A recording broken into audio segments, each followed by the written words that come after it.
أعوذ بالله من الشيطان الرجيم. بسم الله الرحمن الرحيم.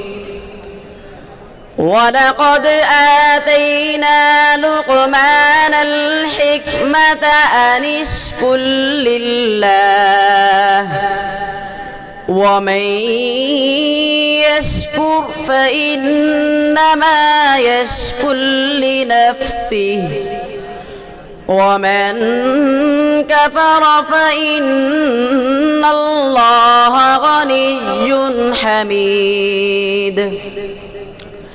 وإذ قال لقمان لابنه وهو يعظه يا بني لا تشرك بالله إن الشرك لظلم عظيم.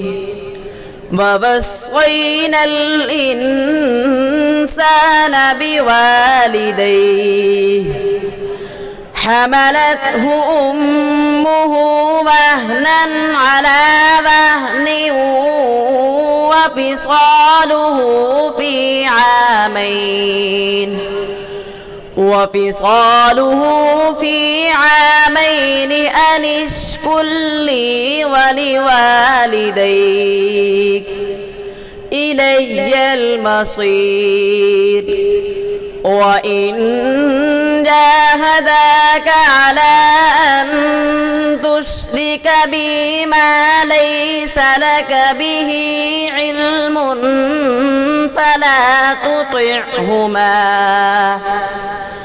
فلا تطعهما وصاحبهما في الدنيا معروفا واتبع سبيل من أناب إلي ثم إلي مرجعكم فأنبئكم بما كنتم تعملون.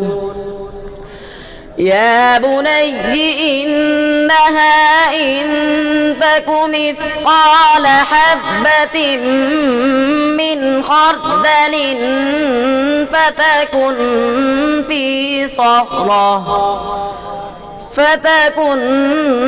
في صخرة أو في السماوات أو في الأرض يأت بها الله إن الله لطيف خبير.